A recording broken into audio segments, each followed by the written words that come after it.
Olá, boa tarde. É um prazer enorme estar aqui com vocês, inaugurando essa aula, né, do curso ESSEX 2019. Para quem não me conhece, eu sou Gabriela Bandeira, hoje Capitão Gabriela, fui aprovada no concurso da ESSEX de 2010.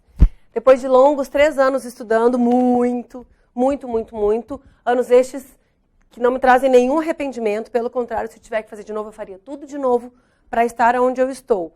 É um conforto, uma sensação, não dá para descrever. Só estando aqui, sabendo que o seu futuro está garantido, mesmo com essa instabilidade de previdência, eu sei que o que é meu não vão tirar. Pode mudar um pouquinho, mas o que é meu está garantido.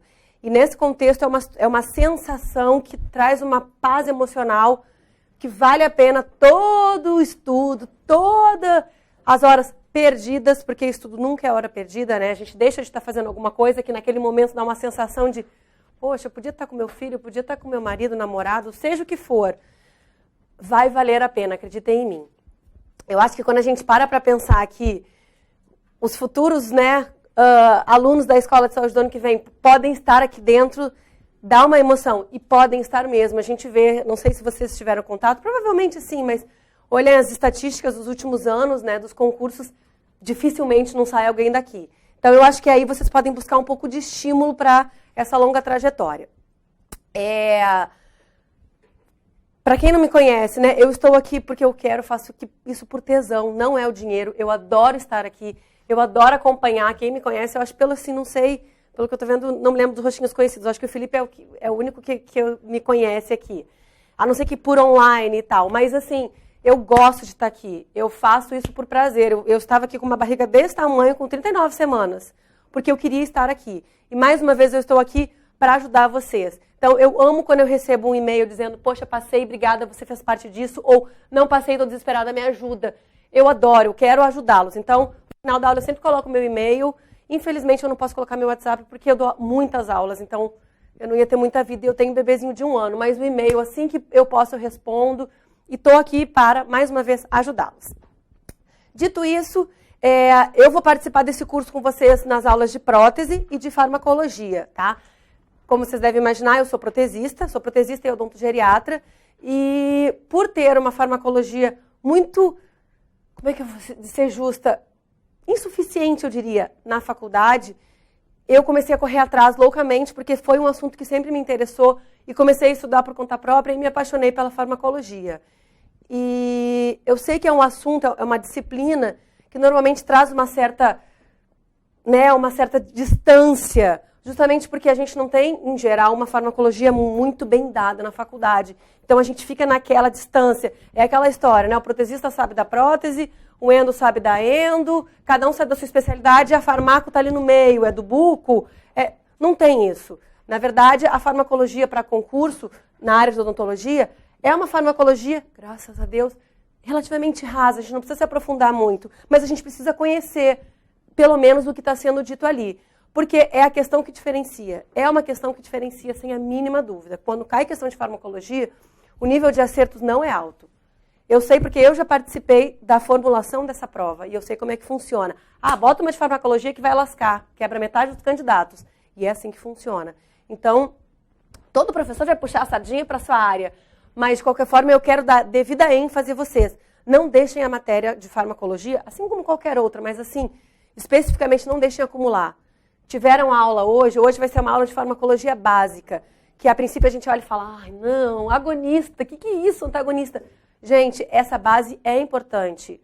Não só porque cai questão disso, mas porque além de cair questão, vocês precisam disso para outras questões lá na frente, quando a gente for falar de interações medicamentosas entre um anestésico local e uma droga que o paciente tenha feito uso, eu preciso saber do básico. Então, é importante, não subestimem esse assunto.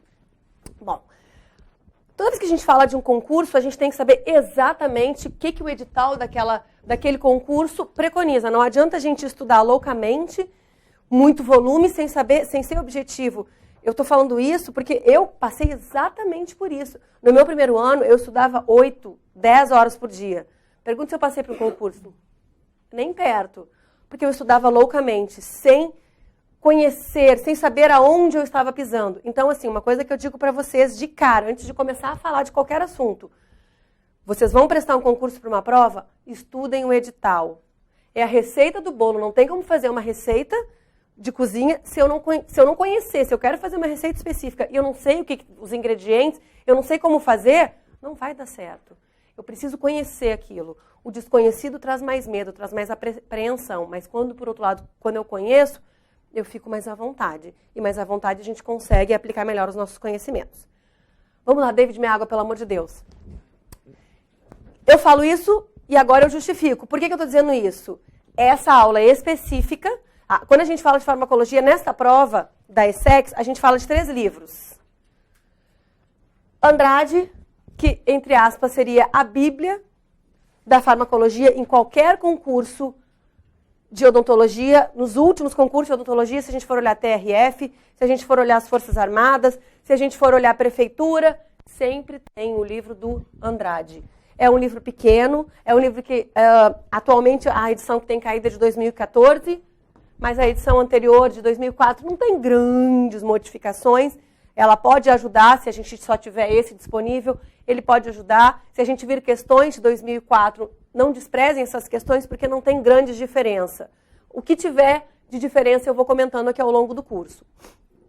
Então, essa aula temos o Andrade e a Van Macher, o livro da Lenita Van Macher, uma autora gaúcha, que é o oposto do Andrade, na minha opinião, porque é um livrão que fala de tudo e não fala nada. Ela fala muita coisa, mas ela não se aprofunda em nada. Então, às vezes, ela cita umas coisas que ficam soltas. É um livro muito mais difícil de estudar farmacologia. Se vocês chegarem para mim e falar assim, Gabi, o que eu faço? Eu priorizo, porque eu sou daquelas pessoas que acham que tem que ir no livro. Acho não. Assim, o meu método de estudo que funcionou, eu ia na apostila, mas eu ia muito no livro. Por que eu digo que funcionou? Passou-se o primeiro ano, eu não passei nada. No segundo ano, eu já comecei a entender o processo. No terceiro ano, eu consegui. Passei primeiro para o Exército, primeiro para a Marinha, passei para a PM, passei para várias prefeituras. No último ano, eu passei para todos os concursos que eu queria, porque eu consegui encontrar a minha fórmula.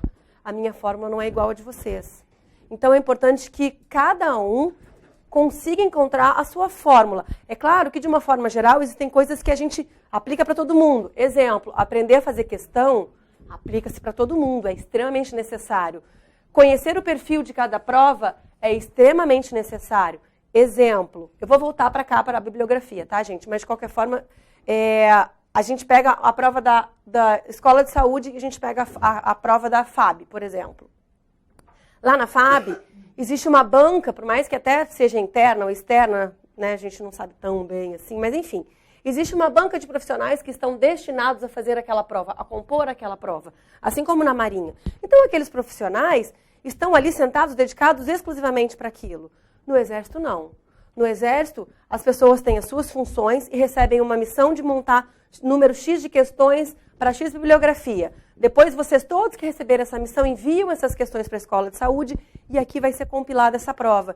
Então, não é uma prova que tenha questões com muito contexto, porque o profissional não tem muito tempo para sentar, formular. Geralmente são questões papum, imprevisíveis. Papum. O cara foi lá, abriu o livro. Ah, tá, aqui, ótimo, essa daqui, copia, cola. Então, esse conhecimento de cada prova é extremamente importante para quem está fazendo o concurso. Façam provas da Marinha, do Exército, da Aeronáutica, peguem provas antigas para vocês começarem a ter esse feeling. Esse feeling é bem importante. Mas ao longo do curso eu vou dando essas dicas que vai ajudar vocês a despertarem esse senso crítico. Vamos voltar para cá. Então, falei do Andrade, falei da Van Macher, e tem mais um livro que é inerente à farmacologia, que não está nessa aula, que é o livro do Malamed, né? Que seria a Bíblia do anestésico local. Vamos falar no momento oportuno, mas são basicamente esses 3 livros que vão compor as nossas aulas de farmacologia. Hoje, então, a gente vai falar só da parte básica, Andrade e Van Macher. Eu procuro pontuar quando ocorre alguma coisa que destaque de um livro ou de outro, isso aqui Andrade fala assim, mas a Van Macher fala assado. E segundo ponto, último ponto antes da gente começar a aula propriamente dita. O corpo principal da aula é do livro do Andrade, porque é o livro que é mais frequente em todas as forças. De qualquer forma, a gente tem que escolher um livro, porque eu não tenho como dar tudo de cada livro aqui. Então, quem quiser se aprofundar mais no livro da Van Macher, vá ao livro. Tá? Ela está aqui abordada, obviamente, mas o pano principal é o Andrade, que é o livro que é mais frequente. É o livro que dá mais coincidência com a prova da Marinha, com a prova, a Fábia não necessariamente vai ter específica, não específica, de clínico, mas de qualquer forma é o livro que normalmente é empregado nas outras provas. Por isso que eu uso ele mais de pano de fundo. Então vamos lá. Bom, quando a gente fala de farmacologia básica, não tem como a gente deixar certos conceitos de fora. Até porque esses conceitos, como eu falei, vão ser empregados mais cedo ou mais tarde, mesmo que eles sejam de pano de fundo de alguma questão. Então a gente começa falando da farmacotécnica. O que é farmacotécnica? A farmacotécnica nada mais é do que a ciência utilizada em prol da gente chegar naquela fórmula final. A ciência utilizada de forma que eu chegue lá na farmácia e fale, me dá um Dorflex. Tudo que aquela matéria-prima sofreu para virar um comprimido de Dorflex é a farmacotécnica. Ou seja, eu peguei aquela matéria-prima, dissequei, estou dando exemplo, tá, gente? Longe de mim conhecer esses processos, mas só para vocês terem uma visão. Dissequei aquela matéria-prima, coloquei um conservante, coloquei um estabilizante, coloquei mais uma substância, além de eu colocar um analgésico, eu coloquei um relaxante muscular junto. Todos esses processos para chegar naquele comprimido são a farmacotécnica. Então, para que existe essa farmacotécnica? É a ciência que utiliza a transformação, que se faz a transformação de uma droga na sua forma farmacêutica final. Com que finalidade? Facilitar a administração, ou seja, eu tenho um comprimidinho que é puf, papum. Pronto, eu não preciso, por exemplo, pegar uma seringa eu sozinha. Eu consigo especializar a minha droga da forma que eu preciso. Não, essa daqui eu quero para solução injetável. Não, essa daqui eu quero uma cápsula. Não, essa aqui eu quero uma drágia. Por que motivo? A gente vai entender isso ao longo do processo. Porque cada forma tem uma maneira de interagir com o nosso organismo. Então, finalidade da farmacotécnica. Facilitar a administração das drogas, obter o maior efeito terapêutico possível, com o mínimo de efeitos indesejáveis. Não tem como eu oferecer somente o efeito terapêutico. Quando eu falo efeito terapêutico estou com dor de cabeça. Vou tomar uma droga para melhorar minha... Droga que a gente fala é de matéria-prima, né, gente? Obviamente. Vou utilizar-me de um medicamento para melhorar minha dor de cabeça. Esse é o efeito terapêutico. Então, eu quero deixar aquela droga da melhor forma possível, na qual seja fácil administrar, obtenha o melhor efeito terapêutico possível e com mínimos efeitos indesejáveis. Bom, e aí a gente tem três tipos, Andrade cita três tipos de fórmulas farmacêuticas. A oficinal ou oficial, magistral e especialidade farmacêutica. O que é cada uma dessas? A primeira, que são as fórmulas oficiais ou oficinais, que também são conhecidas como as fórmulas fixas ou registradas, são aquelas fórmulas que já existem há muitos anos, já são registradas na Anvisa, nos órgãos de uma forma geral, e normalmente eles são utilizados para se obter outras fórmulas. Exemplo, temos aqui água oxigenada, o álcool iodado. Muitas vezes, parte dessas fórmulas vai estar aqui ou aqui. Elas são imutáveis. Então, nenhuma empresa vai mudar a fórmula do álcool iodado. Já tem um padrão que deve ser seguido para se vender o álcool iodado, por exemplo. Então, esse é o tipo de fórmula oficial. O tipo magistral, ele atende a um profissional, ou seja, eu vou prescrever uma solução de bochecho à base de clorexidina. Você vai numa farmácia de manipulação e adquire esse medicamento. Ou seja, quem prescreve os componentes daquela fórmula sou eu, é o profissional, é o médico ou dentista. E a última fórmula, que é a especialidade farmacêutica, é o que eu vou encontrar no balcão de farmácia, que é comercialmente encontrado. Eu vou encontrar um Tilenol, vou encontrar um Dorflex, vou encontrar um Tilex, vou encontrar uma nimesulida, enfim. Tá? Então, três formas. Oficial ou oficinal, que são as que são registradas nas farmacopeias, são imutáveis. As magistrais, que o profissional, o magistrado, digamos assim, para ajudar a associar, o magistrado prescreve. E, por último, especialidade farmacêutica, registrado na Anvisa. Quem vai fazer essa fórmula é a empresa farmacêutica, né? A marca comercial. Tá, e o que eu quero dizer com fórmula farmacêutica? Fórmula farmacêutica é diferente de forma farmacêutica. A fórmula farmacêutica, eu estou me referindo a quais são os conteúdos daquele medicamento. A forma farmacêutica é a forma que ele vai se apresentar. É comprimido? É drágia? É solução? Então, falando sobre a fórmula farmacêutica. Ela não contém somente o seu princípio ativo, que é o que justifica a sua existência. Exemplo, temos lá uma solução de lidocaína com um vasoconstritor a X%. Exemplo. Quem que é o princípio ativo? Para que eu vou usar aquilo? Não é para acabar com a dor? Então, aquele é o meu princípio ativo, é lidocaína. O vasoconstritor, o metabisulfito de sódio, o cloreto de sódio, todos eles vão compor aquela minha fórmula final. Mas o meu princípio ativo é o principal, é o motivo pela qual aquele tubete existe. Assim como é o motivo pela qual uma cápsula de amoxicilina existe. É o antibiótico, é o objetivo final, princípio ativo. A gente pode ter mais de um princípio ativo. Eu dei vários exemplos. Dei o exemplo do tubete de anestésico, que tem a lidocaína e tem o vasoconstritor. Não, no caso, desculpa, isso não é mais um princípio ativo, são mais de um componente. Eu posso ter mais de um princípio ativo quando eu tenho esses componentes associados ao objetivo terapêutico final. Vou pensar num bom, foi o Tilex. O Tilex, ele tem 2 analgésicos, com diferentes ações. Um é um AINE e o outro é um opioide. Os 2 têm que objetivo? Acabar com a dor. Então, são 2 princípios ativos. Tá? Por outro lado, a gente tem os fármacos placebo. O que são os fármacos placebo? São fármacos que existem, não é para enganar uma criança, são fármacos que existem com o objetivo de pesquisas científicas. Então, eu pego um grupo, vai usar o fármaco com o princípio ativo, e o outro grupo não sabe, vai usar o fármaco sem o princípio ativo, para eu poder comparar esses comportamentos. Isso é um placebo. Tá? Bom, e aí eu tenho 2 coadjuvantes. Tá? O que é coadjuvante? Quando a gente vai lá assistir, né, o Oscar, os atores, os que ganham melhor coadjuvante. Não é aquele que apoia o principal? É ridículo, mas é isso, exatamente isso. Coadjuvantes vão estar aqui para apoiar o princípio ativo. Esses coadjuvantes podem ser de 2 tipos. Um coadjuvante... Rapidinho, alguém está morrendo de calor que nem eu? Eu estou morrendo de calor. E olha que eu estou aqui... Só um pouquinho, depois a gente desliga se vocês estiverem com frio. Então, voltando aqui, os 2 coadjuvantes vão estar apoiando o ator principal. Quem é o ator principal? O princípio ativo. Temos o coadjuvante terapêutico e o farmacotécnico. Vamos lá.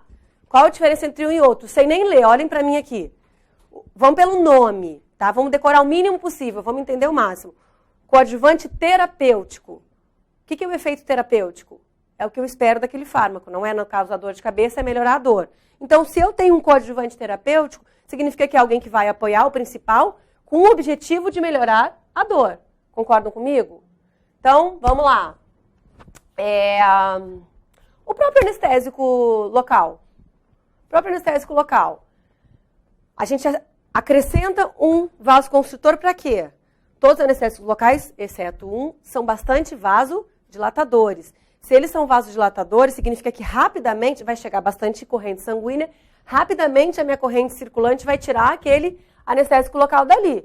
Isso para mim não é interessante, porque quanto menos tempo o anestésico local ficar ali, menos eu vou ter de efeito terapêutico. Então, se eu tivesse algum coadjuvante que me ajudasse a manter aquele anestésico local o máximo de tempo ali, eu teria alguém que ia ajudar muito o meu efeito principal.